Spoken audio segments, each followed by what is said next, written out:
नमस्कार सर. हे cattle DS घेऊन चाललेत आणि हे दूध डेअरी त्याच्यावर मॅनेजर म्हणून काम करतात. फॅट घ्यायला दूध घ्यायला हे असतात पेंडगावच्या दूध डेअरीवर.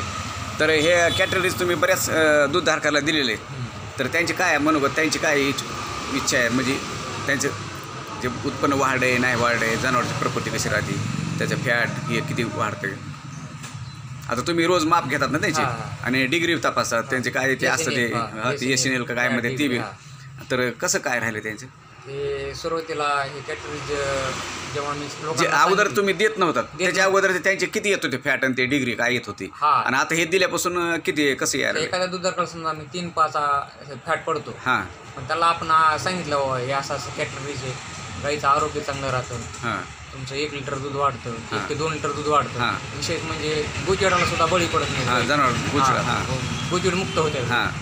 ते 700-800 रुपये म्हणले की थोडं असतं लोक जरा नको म्हणते, अवेअरनेस नको म्हणते. परंतु त्यांना एक 2 दरकाला मी सुरुवातीला दिलं, म्हटलं वापरून पहा. वापरल्यानंतर रिझल्ट आला तर पैसे द्या. मग त्यांनी वापरलं, त्यांना रिझल्ट आला. आता डिग्री तर तुम्हीच घेत होतात ना, म्हणजे फरक लगेच तुमच्या हातात. मग त्यांना दिल्यानंतर वापरलं त्यांना रिझल्ट आला. जवळपास 3 ते 4 पॉईंट फॅट आणि एसएनएफ सुद्धा फरक पडला.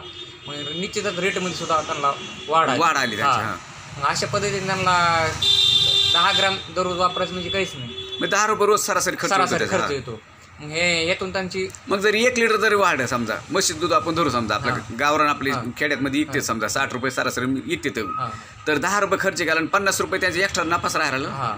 म्हणजे काय अडचण, 1 लिटरच धरला आपण हिशोब, तर 1 ते 2 लिटर तर आरामशीर वाढतंय. मग ह्याला जलच्या गायला मी स्वतः रिझल्ट घेतलेत, तर 5-4, 5-4, 6 पर्यंत त्यांचे वाढलेत दूध. पण म्हशीचे 1-2 लिटर 100% वाढते. पण 1 लिटर बी धरा ना, तर मिनिमम 50 रुपये वाढायला लागले ना. 10 रुपये खर्च केला तर पण तेवढाच खर्च आहे सगळा, बाकीचं काहीच करायचं नाही ना, त्याच खर्चात करायचं नाही ॲडजस्ट.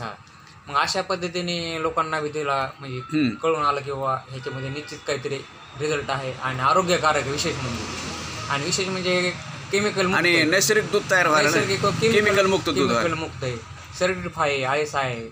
आणि त्यामुळे लोकांनी वापरलं. आज बरोबर 9-10 लोक वापरतील.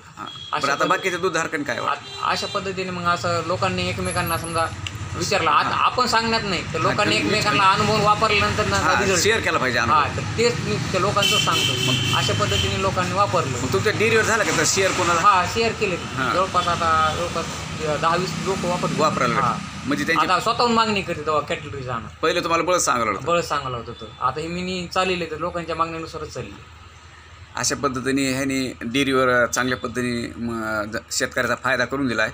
आणि दूध बी त्यांच्या वाढेत, जनावरांची प्रकृती चांगलेली, म्हणजे मेंटेनन्स खर्च जनावरांचा जे आहे ते कमी झाला आहे. पण सगळ्यात माणसं उन्हाळ्यात गरमीमध्ये गोचिडले असतात, तर गोचिडासाठी नंबर 1 काम करते. पर कुठला आजाराला बळी पडून देत नाही. कॅल्शियम सगळ्यात महत्त्वाची गोष्ट, कॅल्शियम. आता काय कॅल्शियम कमी पडलं की जनावर ते ना जिबीन साठी देत, ज्यावेळेस जिबीने दगडाला साठी देत, लाकडाला साठी देत, त्यावेळेस कॅल्शियम कमी असतं. हे जनावर कॅल्शियम व्यवस्थित राहतं, टायमाला भूक त्याची वाढ होती. आणि सगळ्यात चांगले रिझल्ट गेले. जी म्हैस टायमाला लागत नाही, तिची लागण क्षमता टायमाला होती.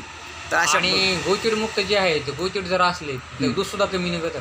मग ते आणि जर गोचिडीने जर खाल्लं, समजा कॅचड दिलं, गोचिडीने समजा रक्त पिलं, गोचिड मरतोय. आणि जर नाही खाल्लं तरी उपाशी राहून त्याचा रिझल्ट. त्यामुळे ते गोचिड मुक्त एक समजा झाली, ती एक मोठा फायदा आपल्याला झाला.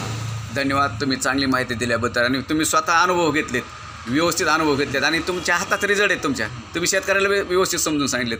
तर अशा पद्धतीने जे दूधधारक असेल त्यांनी कॅटल डीज हे वापरलंच पाहिजे.